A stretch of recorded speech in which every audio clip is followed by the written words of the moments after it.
உடல் ஜீரண கோளாறுகளுக்கும் வயிற்றெரிச்சலுக்கும் சரியான ஒரு தீர்வு.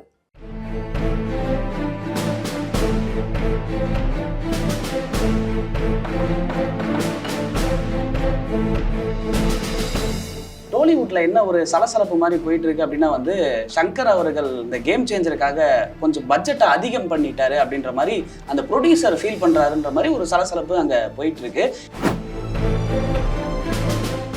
சார் அதே மாதிரி விஜய் ஸ்டேட்மெண்ட் பாத்தீங்களா? பண்பட்ட ஒரு சீசன்ட் அரசியல்வாதி மாதிரி தான் அந்த ஸ்டேட்மெண்ட் இருக்கு. அதுக்கு காரணம் என்னன்னா,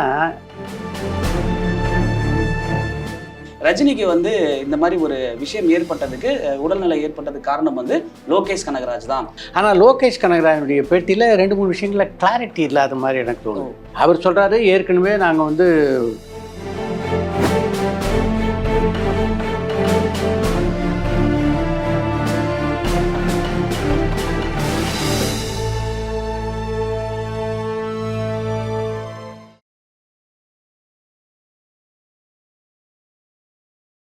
welcome to cinema this week. 2 பேரும் பிரைட்டாக இருக்கிறத பார்த்தா எக்கச்சக்கமான செய்திகளோடு வந்திருக்க மாதிரி தெரியுது. ஏகப்பட்ட கண்டென்ட்டுகள் இருக்கு. அருமை. யார் ஆரம்பிக்க போறீங்க? நான் என்னோடதுலேருந்தே ஸ்டார்ட் பண்ணலாம்னு நினைக்கிறேன். சங்கர் பிரம்மாண்ட இயக்குனர் அவர் வந்து இப்போ கேம் சேஞ்சர் படம் வந்து பண்ணிட்டு இருக்காரு. அதோட ப்ரொடியூசர் தில்ராஜ் நம்ம எல்லாருக்குமே வந்து தெரியும். ஸோ இப்போ அந்த டோலிவுட்ல என்ன ஒரு சலசலப்பு மாதிரி போயிட்டு இருக்கு அப்படின்னா வந்து சங்கர் அவர்கள் இந்த கேம் சேஞ்சருக்காக கொஞ்சம் பட்ஜெட்டை அதிகம் பண்ணிட்டாரு அப்படின்ற மாதிரி அந்த ப்ரொடியூசர் ஃபீல் பண்றாருன்ற மாதிரி ஒரு சலசலப்பு அங்கே போயிட்டு இருக்கு. இப்போ உதாரணத்துக்கு சொல்லணும் அப்படின்னா வந்து இப்போ ஒரு 250 கோடி அந்த படத்துக்கு வந்து பட்ஜெட் வச்சிருக்காங்க அப்படின்னா வந்து 500 கோடியா வந்து ஆயிடுச்சு அப்படின்ற மாதிரி சொல்லிட்டு இருக்காங்க. ஸோ இந்த படம் வந்து ரிலீஸ் ஆகி பிரமாதமாக போனாலுமே வந்து இந்த தயாரிப்புக்கான செலவை வந்து மீட்டெடுக்க முடியாது அப்படின்ற மாதிரி சொல்லிட்டு இருக்காங்க. அங்கே இந்த மாதிரி ஒரு விஷயம் போயிட்டு இருக்கு. சங்கரை பொறுத்த வரைக்கும் அவர் எப்படிப்பட்ட ஒரு திறமையான இயக்குனர் அப்படின்றதும், எவ்வளோ நுணுக்கமாக தன்னுடைய படங்களை எல்லாம் அவர் உருவாக்குவார் அப்படின்றதும் எல்லாருக்கும் தெரிஞ்ச விஷயம். இப்போ நம்முடைய நிகழ்ச்சியிலேயே பார்த்தா சங்கர்கிட்ட வந்து அவர் சங்கர் உதவி இயக்குனராக இருந்தபோது அவர் கூட பணியாற்றியவர் ஏ வெங்கடேஷ். ஓகே, உதவி இயக்குனராக இருந்த காலகட்டத்திலே அவர் எந்த அளவுக்கு மெனக்கடுவார் அப்படின்றத பற்றி பக்கமாக சொல்லியிருந்தார் ஏ வெங்கடேஷ். இப்போ மனோஜ் பரமஹம்சா ஒளிப்பதிவாளர் சங்கரோட பணியாற்றியவர் நம்முடைய சாயச்சித்ரா நிகழ்ச்சிக்கு வந்தார். அவர் நண்பன் படத்தில் நடந்த ஒரு நிகழ்ச்சி பற்றி நம்மகிட்ட சொன்னார். அந்த படத்தில் இந்த காலேஜ் செட்டப்புக்காக இந்த கேலரி மாதிரி இருக்க ஒரு அமைப்பு வேணும் அப்படின்னு ஃபீல் பண்ணியிருக்காரு சங்கர். இங்கே சென்னையில் தேடி பார்த்துருக்காங்க, உங்களுக்கு கண்டுபிடிக்க முடியல. பல ஊரில் போய் தேடிருக்காங்க. அதுக்கப்புறம் ஒரு வழியாக ஸ்டான்லியில் அது மாதிரி ஒரு கிளாஸ் ரூம் இருக்குது அப்படின்னு தெரிஞ்சதுன்னா அங்கே படப்பிடிப்பு போகலான்னு போனால் அவங்க ஞாயிற்றுக்கிழமையில் மட்டும்தான் படப்பிடிப்பு நடத்த முடியான்ட்டாங்க. இப்போ அந்த இடத்துல வந்து ஒரு 5-6 நாள் தொடர்ந்து படப்பிடிப்பு நடத்த வேண்டிய கட்டாயம் அவங்களுக்கு இருந்திருக்கு. ஒரு படப்பிடிப்புனா காலையில் வந்து போனாங்க, மறுநாள் 6 நாள் ஷூட் பண்ணுறாங்க அப்படின்னா காலையில் லைட் கட்டினாங்கன்னா திருப்பி 6ஆவது நாள் வரைக்கும் முடிச்சுட்டு 6ஆவது நாள் கட்டிட்டு போகலாம். எஸ். பட் சண்டே ஷூட் பண்ணோன்னா ஒவ்வொரு சண்டேவும் காலையில் லைட்டை கட்டணும், படப்பிடிப்பு முடிஞ்சோடனே திருப்பி லைட் வைக்கணும். எப்படிப்பட்ட ஒரு செலவு! இதெல்லாம் பொருட்படுத்துகிறவர். ஏன்னா அந்த கிளாஸ் ரூம் இப்படி இருக்கணும் அப்படின்னு மைண்டில் ஃபிக்ஸ் பண்ணிட்டார். சில படைப்பாளிகளை பொறுத்த வரைக்கும் அவங்க விஷுவலைஸ் பண்ணது அப்படியே ஸ்க்ரீனில் கொண்டு வரணும் அப்படின்றத ரொம்ப தீவிரமாக இருப்பாங்க. அவங்க அப்படி தீவிரமாக இருந்த காரணத்தினால்தான் மொத்தம் வந்து நம்முடைய 7 அதிசயங்களையும் ஒரே பாடல் காட்சியில் பார்க்கக்கூடிய வாய்ப்பு நமக்கு கிடைச்சிது. அப்படி மெனக்கட்டு படம் எடுக்கிறவர் தான் சங்கர். அதன் காரணமாக தான் சில சமயத்தில் பட்ஜெட் அதிகமாகிடுது. நீ சொன்ன மாதிரி கொஞ்சம் பட்ஜெட் அதிகமாக இருந்தால் பரவாயில்ல, இது வந்து டபுள் அப்படின்றது நிஜமாகவே எந்த தயாரிப்பாளராலையும் தாங்கிக்க முடியாது. தில்ராஜ் ஒரு மிகப்பெரிய ஒரு ஃபைனான்சியல் பேக்கிங் உள்ள தயாரிப்பாளர் அப்படின்னால அவர் வந்து இதை எடுத்து ரிலீஸ் பண்ண முடியுது. இது ஒரு கொஞ்சம் கம்மியான வசதி உள்ள தயாரிப்பாளராக தான் படம் ரிலீஸ்லேயே பெரிய சிக்கல் வந்துடும். அதெல்லாம் வந்து கொஞ்சம் சங்கர் கூட மைண்டில் வச்சுக்கணும் அப்படின்னு எனக்கு தோணுது. பட்ஜெட்லேருந்து ஒரு 10%, ஒரு 15% ஓகே. 100% ஹைக் அப்படின்றது நிஜமாகவே வந்து பிரச்சனைக்குரியது தான். இதை வந்து எல்லாருமே, சங்கருக்கு மட்டும் நான் சொல்ல, எல்லா டைரக்டருமே கொஞ்சம் மைண்டில் வச்சுக்கிட்டாங்கன்னா பரவாயில்ல. ஏன்னா சங்கர் அவருடைய அசிஸ்டண்ட்டு அட்லி 2 பேருமே பார்த்தா அந்த பட்ஜெட்டுக்குள்ளே படம் எடுக்கிறது இல்லைன்றத ஒரு பிரின்சிபலாக வச்சுருக்கவங்க மாதிரி தெரியுது. அட்லியை பொறுத்த வரைக்கும் இது வரைக்கும் அவர் இத்தனை படம் பண்ணியிருக்காரு. ஒரு படத்தை கூட அவர் என்ன பட்ஜெட் தயாரிப்பாளருக்கு சொன்னாரோ அந்த பட்ஜெட்டில் எடுத்ததே இல்லை. அவர் பட்ஜெட் அதிகமாகுது அப்படின்ற காரணத்தினால அவர் வச்சு படம் எடுக்கிற பல தயாரிப்பாளர் நீங்கள் என்ன சொல்கிறீங்களோ அதுக்குள்ளே படத்தை முடிச்சுப்பேன் அப்படின்னு இந்த அக்ரிமெண்ட்டில் கொஞ்சம் கையெழுத்து போட்டு கொடுங்க சார்னு பல தடவை கேட்டிருக்காங்க. அட்லியை ஒரு அக்ரிமெண்ட்டில் கூட கையெழுத்து போடல. அப்போ என்ன தெரியுது தெளிவாக, நிச்சயமாக நாம் என்ன சொல்கிறோமோ அந்த பட்ஜெட்டில் படம் எடுக்க மாட்டோன்னா அவருக்கே தெரியுது. அப்போ வந்து அது எப்படி சரியாக இருக்க முடியும்? அதிலேயே கூட நான் என்ன சொல்கிறேன், ஒரு 100 கோடி ரூபாவோ 200 கோடி ரூபாய்க்கு ஒரு பட்ஜெட்டில் ஒரு படம் சைன் பண்ணுறாருன்னா ஒரு 20% அதிகமாகும் அப்படின்னு ஒரு ஃபிக்ஸ் பண்ணிக்கிட்டாங்கன்னா அதுலேயே அந்த அக்ரிமெண்ட்டில் கூட 200 crores ப்ளஸ் 20% பஃபர் அப்படின்னு வச்சுக்கிட்டா கூட பரவாயில்ல. அது எல்லை தாண்டி போகும்போது நிஜமாகவே பெரிய பிரச்சனை தான். சார் நீங்க அட்லின்னு சொன்னோடனே தான் ஞாபகத்துக்கு வருது. அவர் தெரி ரீமேக் ஹிந்தியில பண்ணிட்டு இருக்காங்க. ஸோ கீர்த்தி சுரேஷ், வருண் தவான் அதுல நடிக்கிறாங்க. அதுக்கு அடுத்ததா விஜய் சேதுபதியை வச்சு ஒரு படத்தை ப்ரொடியூஸ் பண்றாங்க. பாலாஜி தரணிதரன் அவர் தான் அந்த படத்தை இயக்குறாரு. ஸோ இனிமே ப்ரொடியூசர் அவதாரம் எடுத்ததுக்கு அப்புறமாவது அந்த பட்ஜெட்டை கரெக்டா ஒரு பிளான் பண்ணிப்பாரு அப்படின்னு தோணுது. பாலாஜி தரணிதரனால இன்னொரு விஷயத்தை அதில் ஆட் ஆனா நான் சொல்லணும்னு நினைக்கிறேன். அது வந்து ஹிந்தி படமாக இருந்தாலும் ஹிந்தி தமிழ் ரெண்டையும் மைண்டில் வச்சு தான் அட்லி பிளான் பண்ணுறாரு. அட்லியை பொறுத்த வரைக்கும் ஒரு நல்ல டைரக்டராக மட்டும் இல்லை, ஒரு நல்ல பிஸ்னஸ் மேனாக இப்போ ஆகிட்டார் அவர். அதே மாதிரி பாலாஜி தரணிதரன் பேரில் விஜய் சேதுபதிக்கு வந்து எப்போவுமே ஒரு சாஃப்ட் கார்னர் இருக்குது. அதாவது இந்த முதல்ல நடுவில் கொஞ்சம் பக்கத்தை காணும் படத்தை பண்ணதுலேருந்தே ஒரு சாஃப்ட் கார்னர் இருக்குது. எப்பவும் பார்த்தா கண்டினியூஸாக வந்து எந்த ஒரு பிஸி ஷெடியூலையும் அவருக்கு வந்து ஒரு கால் ஷீட் கொடுக்குறதுக்கு வந்து விஜய் சேதுபதி தவறியதே இல்லை. ஒரு ஃப்ரெண்ட்ஷிப்புக்கு வந்து மிகப்பெரிய முக்கியத்துவம் கொடுக்குறவராக தான் விஜய் சேதுபதியை நான் பார்க்குறேன். ஸோ தமிழ் சினிமாவில் வந்து இப்போ ஒரு படம் எடுக்கிறாங்க அப்படின்னா அந்த படம் முடியறதுக்குள்ளே வந்து 1000 விஷயங்கள் வந்து வெளியே வரும். அப்படி தான் ஒரு விஷயம் அதில் நான் என்ன பார்ப்பேன் அப்படின்னா, டைரக்டருக்கும் ஹீரோவுக்கும் சண்டை அப்படின்ற ஒரு விஷயம் வந்து வர வந்து வாய்ப்பே இருக்காது. கண்டிப்பாக எல்லா படத்துக்கும் வந்துடும். அப்படி ஒரு படத்துக்கு வந்து இப்போ வந்திருக்கு சிங்காநல்லூர் சிக்னல்னு ஒரு படம். பிரபுதேவாவுக்கும் அந்த டைரக்டருக்கும் வந்து பயங்கர சண்டையா. ஸோ அதை நீங்கள் கேள்விப்பட்டீங்களா? நீங்களும் அதில் இருக்கீங்க. அருமை. நான் நடிக்கிற படத்தை பற்றி என்கிட்டே செய்தி சொல்கிறியா நீ? அந்த படத்தை டைரக்ட் பண்ணுறவர் ராஜா அப்படின்னு ஒரு இளைஞர், முக்கியமான இயக்குநர்லாம் உதவியாக இருந்திருக்காரு. இப்போ சட்டமன் கையில் சஜீஷ் நடித்த படம் ரிலீஸ் ஆகிருக்குல்ல, அது கூட வசனகர்த்தாவு தான். அந்த வசனம்லாம் மிகப்பெரிய பாராட்டை பெற்றுக்கிட்டு இருக்கு. இது மாதிரி பிரபுதேவாக்கும் அந்த டைரக்டருக்கு சண்டைன்ற விஷயம் வலைத்தளங்களில் வந்துட்டு இருக்கு அப்படின்னு நண்பர்கள் கூட சொன்னாங்க.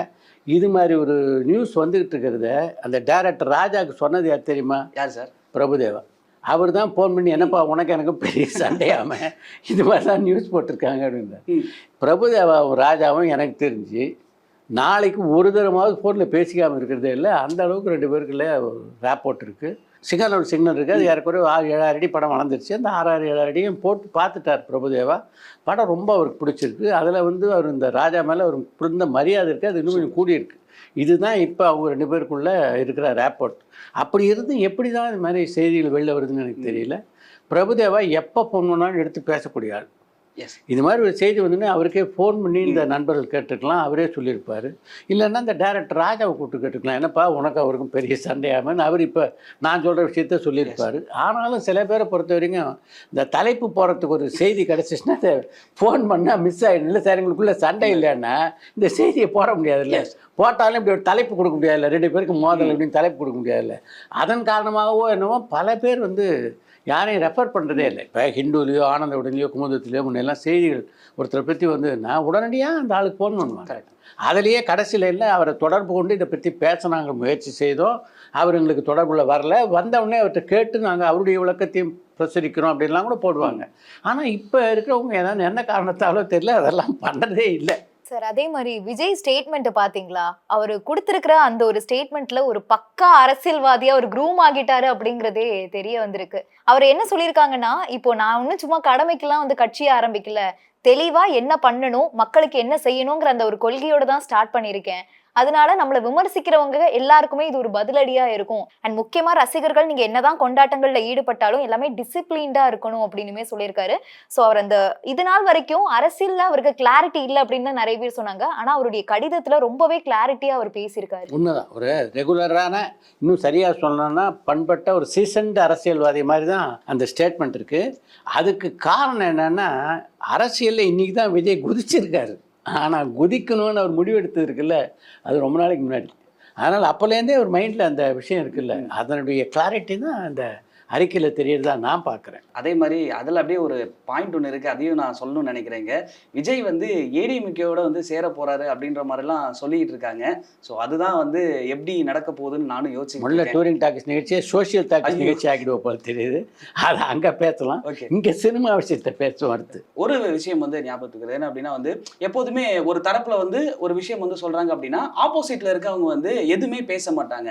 சில விஷயங்கள் வந்து டக்குன்னு வந்து பேசிடுவாங்க. இந்த ஒரு விஷயத்தை நான் அப்படி தான் பார்க்குறேன். லோகேஷ் கனகராஜோட மேட்ரு. ரஜினிக்கு வந்து இந்த மாதிரி ஒரு விஷயம் ஏற்பட்டதுக்கு, உடல்நிலை ஏற்பட்டதுக்கு காரணம் வந்து லோகேஷ் கனகராஜ் தான். கூலி படத்தில் நடந்த ஒரு விஷயம் தான் அப்படின்ற மாதிரி நிறைய ஊடகங்களில் வந்து எழுத ஆரம்பிச்சிட்டாங்க. இதுக்கு வந்து டீம் சைட்லேருந்து ரொம்ப அமைதியாக இருந்தாங்க. இப்போ லோகேஷ் வந்து தன்னிலை விளக்கம் வந்து ஒன்று கொடுத்துருக்காரு. அதாவது வந்து 40 நாளைக்கு முன்னாடியே வந்து பார்த்தீங்க அப்படின்னா எங்களுக்கு இந்த விஷயம் தெரியும். சூப்பர் ஸ்டாருக்கு வந்து சின்னதாக வந்து ஒரு மைனரி இஷ்யூ இருக்குது, அதை வந்து அவர் சரி செய்ய போகிறாரு. அதனால தான் வந்து நாங்கள் ஷெட்யூலே வந்து பார்த்தீங்க அப்படின்னா 28 வரைக்கும் ஷூட் வச்சோம். அதுக்கப்புறம் அவருக்கு வந்து பிரேக் விட்டுட்டோம். அவர் ஆப்ரேஷன் பண்ணிவிட்டு அதுக்கப்புறமே வந்து பார்த்தீங்க அப்படின்னா ஒரு 10 நாள் அவர் ரெஸ்ட்டு, அதுக்கப்புறம் தான் ஷூட் பண்ண போகிறோம். இதை வந்து நாங்கள் தெளிவாகவே வந்து ஷெட்யூல் போட்டு வச்சுருக்கோம். ஆனால் நீங்கள் இதெல்லாம் வந்து தெரியாமல் இப்படி வந்து பேசுறது ரொம்ப கஷ்டமாக இருக்குது அப்படின்னு வந்து உடனே இப்போ இமீடியட் ரியாக்ட் வந்து பண்ணியிருக்காரு. அதை வந்து ஓகே, அந்த வதந்திக்கெல்லாம் வந்து முற்றுப்புள்ளி வச்சிருக்காரு அப்படின்ற மாதிரி நான் பார்க்குறேன். அது கரெக்ட் தான். அதாவது லோகேஷ் கனகராஜ் ஒரு விஷயத்தில் பாராட்டணும். என்னென்னா, இது மாதிரி ஒரு பக்கம் செய்திகள் வந்துட்டு இருக்கும்போது பல பேர் பார்த்தா அதுக்கு பதிலே எதுவும் சொல்ல மாட்டாங்க. பதில் சொல்லாதப்ப அதை பற்றி அதிகமாக பேசிகிட்டு இருப்பாங்க. அதன் காரணமாக தான் அவர் அப்படி ஒரு பேட்டியை கொடுத்துருக்காருன்னு நினைக்கிறேன். ஆனால் லோகேஷ் கனகராஜனுடைய பேட்டியில் 2-3 விஷயங்களில் கிளாரிட்டி இல்லாத மாதிரி எனக்கு தோணுது. அவர் சொல்கிறாரு, ஏற்கனவே நாங்கள் வந்து 40 நாளைக்கு முன்னாடி உங்களுக்கு தெரியும் அவர் வந்து இது மாதிரி மருத்துவமனைக்கு போய் இந்த சிகிச்சை பெறணும். 40 நாளைக்கு முன்னாடியே மருத்துவமனைக்கு போய் சிகிச்சை பெற வேண்டிய சூழ்நிலையில் சூப்பர் ஸ்டார் ரஜினி இருந்தால் அவர் ஒரு நாள் காலையில் ஒரு 8 மணிக்கு 9 மணிக்கு ஹாஸ்பிட்டலில் போய் சிகிச்சை பெற்றிருப்பார். 2 நாள் கழிச்சு வந்திருப்பார். இவர் எப்போ சிகிச்சைக்கு போனான்ற நேரம் ரொம்ப முக்கியமான நேரம். அதுக்கு முன்னாடி பார்த்தா பல மருத்துவ குறிப்பு பத்திரிகை செய்திகளில் என்ன சொல்லுதுன்னா, ஒரு வாரம் சிறுநீர் கழிக்கிறதுலேருந்து பிரச்சனைகள் இருந்தது. அதுக்கப்புறம் ஒரு அக்யூட் பெயின், அதாவது ஒரு நாள் அதீத வயிற்று வலி காரணமாகத்தான் மருத்துவமனைக்கு அவசரமாக செல்ல வேண்டிய ஒரு சூழ்நிலை ஏற்பட்டது அப்படின்னு சொல்லியிருக்காங்க. அதனால் 40 நாளுக்கு முன்னாடியே அவர் திட்டமிட்டார். அதனால தான் இந்த படப்பிடிப்பு எல்லாம் நம்ம பிளான் பண்ணோம் அப்படின்றது வந்து ஏற்புடையதாக இருக்கிற மாதிரி தெரியல பார்க்குறவங்களுக்கு. அது வந்து லோகேஷ் கனகராஜ் சொல்கிறத முற்றிலுமாக ஏற்றுக்கொள்ள முடியாது. அவர் சொல்கிற ஒரு விஷயம் கரெக்டு, பீதியை கிளப்புற மாதிரி யாரும் தகவல் எல்லாம் பரப்பக்கூடாதுன்னு ரைட்டு. ஆனால் அதே நேரத்தில் கிளாரிட்டியும் தேவை. சூப்பர் ஸ்டார் ரஜினிகாந்த் அப்படின்னும் போது அவருடைய உடல்நிலையை பற்றி கவலைப்படுறதுக்கு கோடான கோடி ரசிகர்கள் இருக்காங்க. அவங்களுக்கெல்லாம் அப்படி ஒரு பதட்டம். பல ரசிகர்கள் நம்முடைய கமெண்ட்டில் பார்த்தீங்கன்னா தெரியும், தலைவா நீங்கள் படங்களில் கூட நடிக்க வேணாம், எங்களுக்கு ரஜினி வேணும், அவ்வளோதான், நாங்கள் வந்து பழைய படத்தை திருப்பி பார்த்துக்கணும், அந்த அளவுக்கு அன்பு செலுத்துகிறவங்களா இருக்காங்க. இன்னொரு விஷயம் லோகேஷ் கனகராஜ் சொன்னதையும் மறுக்க வேண்டிய ஒரு சூழ்நிலை நமக்கு இருக்குது. மருத்துவர்களே கிளியராக சொல்லியிருக்காங்க, 2 அல்லது 3 வார ஓய்வுக்கு பிறகு தான் ரஜினி படப்பிடிப்பில் கலந்து கொள்ள முடியும். எனக்கு தெரிஞ்சு 2 வாரத்துக்கு அப்புறம் திரும்ப ஒரு தரம் ஒரு மருத்துவ பரிசோதனைக்கு அப்புறம் தான் அவர் படப்பிடிப்பு போவார் அப்படின்றத வெளியில் செய்தியாக இருக்குது. இதையெல்லாம் தாண்டி எம்ஜிஆர் மருத்துவ பல்கலைக்கழகத்திலே துணை வேந்தராக இருந்த திருமதி சுதா சேஷேன்னு இதே விஷயத்தை நம்முடைய டூரிங் டாக்கிஸ் நிகழ்ச்சிக்காக நேற்று பேட்டி கண்டு பேசணும். அப்போ அந்த அம்மாவும் கிளியராக சொன்னாங்க, குறைஞ்சபட்சம் 2-3 வாரங்கள் வந்து அவர் ஓய்வெடுத்துக்க வேண்டி இருக்கும் அப்படின்ட்டு. அப்படி இருக்க அக்டோபர் மாதம் 15ஆம் தேதி ஷூட்டிங் வந்து ரஜினி கலந்து கொள்வார் அப்படின்னு லோகேஷ் கனகராஜ் சொல்லியிருக்காருல, அது வந்து அவ்வளோ சரியானதாகவும் ஏற்றுக்கொள்ளக்கூடியதாகவும் இல்லை.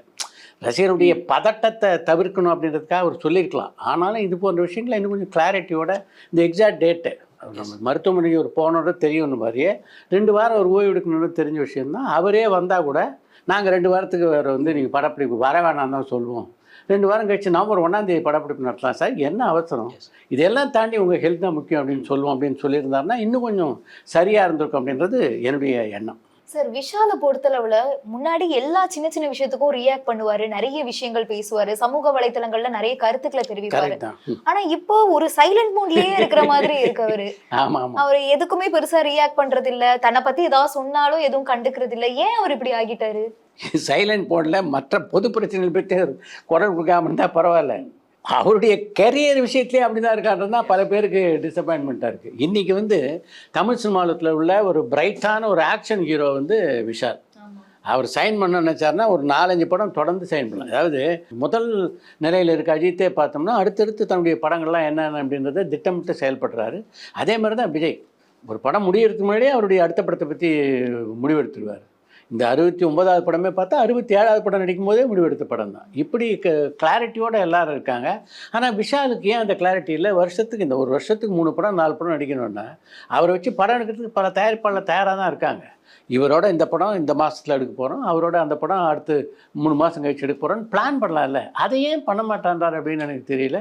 அவருடைய துப்பறிவாளன் 2 ஆரம்பிப்பறதா சொன்னார். நாமளே ஏற்கனவே சொன்னோம், பிரச்சனைகள் பல இது இருக்கிறதுனால இப்போதைக்கு அதை ஆரம்பிக்க முடியாது. அதை ஆரம்பிக்க முடியாதுனாலும் பரவாயில்ல, மற்ற படத்தில் ஏதாவது ஒன்றில் வந்து இன்வால்வ் ஆகி உடனடியாக பண்ணாமல் நல்லாயிருக்கும். இது கார்த்திக் ஒரு காலகட்டத்தில் இருந்த மாதிரி தான் ஒரு அன்ரீச்சபிளாக இருக்கார் அவர். அந்த முறை கொஞ்சம் மாற்றிட்டு வந்தார்னா தமிழ் சினிமாவுக்கு நல்லது. வேட்டையன் படம் 2 hours வந்து 49 minutes இருக்குன்னு வந்து சொல்கிறாங்க. ஸோ இது ரிலீஸ்க்கு முன்னாடி வந்து ஓகே, ரிலீஸ் ஆனதுக்கப்புறம் வந்து ஆடியன்ஸ் எங்கே இது லென்த்தாக இருக்கான்னு ஃபீல் பண்ணிடுவாங்களோன்னு ஒரு பயமாக இருக்குது. யார் நடித்த திரைப்படமாக இருந்தாலும் பார்க்கணும். நான் சொல்கிறேன், இப்போவே கூட அந்த படத்தை அவங்க இது மறுபடியும் திருப்பி ஒரு தடவை போட்டு பார்க்கலாம். தவிர்க்கவே முடியல அப்படின்னா வேற இல்லை. ஏன்னா ஸோ குட் பேட் அக்லி வந்து பார்த்தீங்க அப்படின்னா 3rd schedule October 5 வந்து ஸ்டார்ட் பண்ணுறாங்களாம். ஸோ அந்த ஒரு அப்டேட்டுமே வந்து இருக்குது. அதில் வந்து இன்னொரு கூடுதல் அப்டேட் என்னன்னா, பரபரப்பான சினிமா செய்திகள், நட்சத்திரங்களின் பேட்டிகள், சினிமா வரலாறு ஆகியவற்றை பார்க்கவும் படிக்கவும் உங்களுக்கான இணையதளம் tourantalkies.co.